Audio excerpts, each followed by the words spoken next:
25th August 2022. This day will remain memorable for the 45 governors who are sworn in today, paving the way for their 5-year tenure, reign as county bosses. Barring any calamity or removal from office through petitions or impeachment, the 45 ladies and gentlemen will be in charge of the 45 devolved units. I wish each one of them the very best. They deserve such wishes and so much more.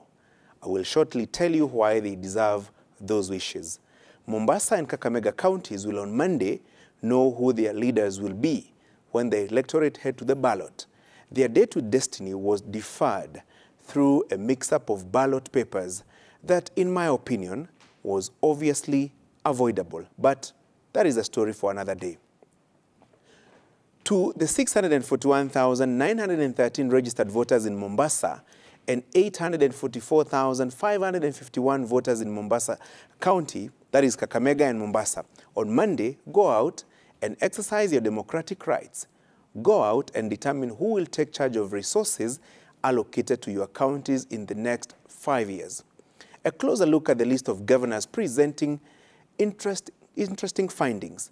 26 are newcomers in the club of county bosses. 11 were re-elected for a second straight term, including the 3 who previously served as deputy governors and got into county high offices following the deaths of governors in Bomet, Nyamira, and Nyeri.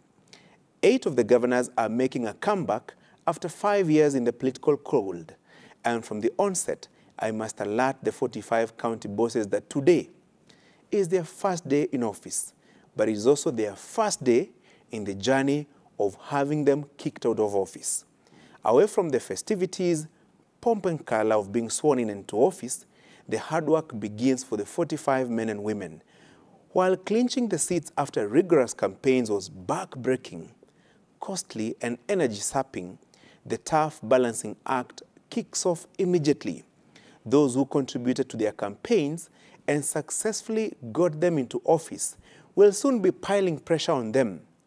That is the governors, if they have not already started, seeking favors, jobs, deals, tenders, and fulfillment of pre-election promises. This will be the first source of acrimony, the fallout of unkept promises. And make no mistake, most of these promises that were made by the governors during the campaign trail will not be kept. If, for example, you spent your days, time, energy, and resources on the campaign trail with the governors, expecting jobs or deals in return, allow me to share with you the unpopular news. You are likely to be super disappointed. Just think, how many jobs can they give? How many tenders can they award? With this economy, a keen look at the people who have immediately begun surrounding the governors can easily give you an idea or two about who are likely to be the real deal breakers and clinchers in the new county administrations. Some of the unseen forces during the campaigns came out today to enjoy the fruits of their campaign investments. Of course, the first test for the governors, especially the newcomers in the Council of Governors, will be their choices for county executive members and chief officers' positions. Call it the county cabinets. This is where many hopefuls will be disappointed. This is where some of the governors' diehards will realize that there is a huge difference between being campaigners and implementers. Just like they say in my village, Banana Hill, it is not those who toil in the farm that end up consuming the produce. Wakulima sio walaji. I was tempted to say, walimaji sio wakulaji.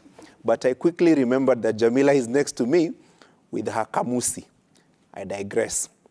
Once the many messages of congratulations are received, the task ahead for the governors will be evident. They made many major pre-election pledges that endeared them to the electorate.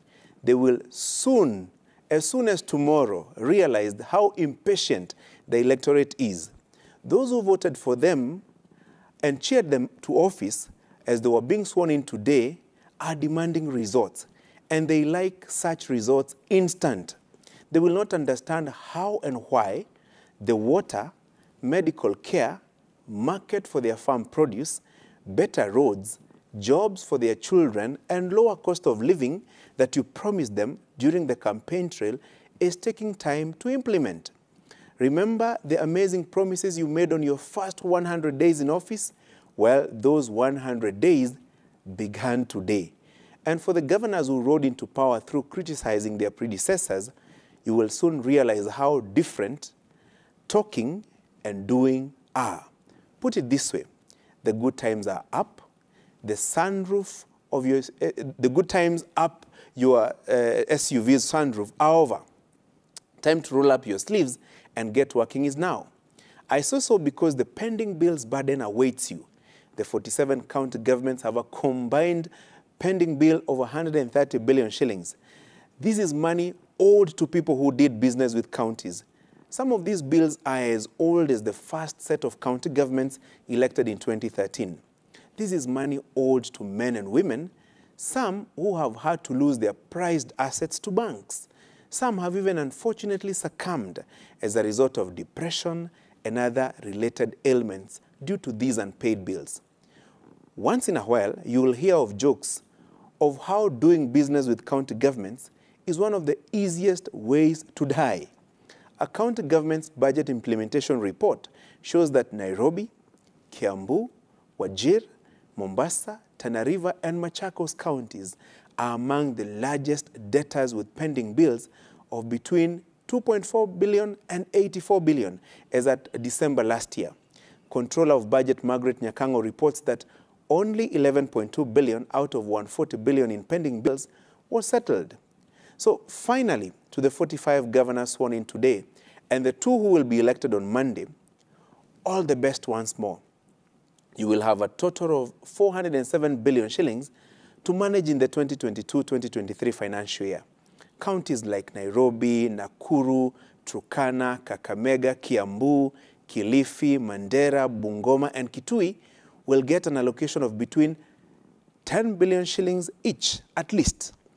Let us see what each governor, from Lamu's Issa Timami, who will receive the lowest share at 3.1 billion, to Nairobi's Johnson Sakaja, who will get 19.2 billion shillings, will do with each of the coin allocated. How well they will translate their words and promises to deeds. While at it, those elected as MCAs will be our ears and eyes in the devolved units. Kazi ianze sasa. And while at it, another reminder of what my people in Banana Hill say. Allow me to translate it directly. The same mouths that cheered you into office are the same mouths that will scream you out of power. That's my punchline.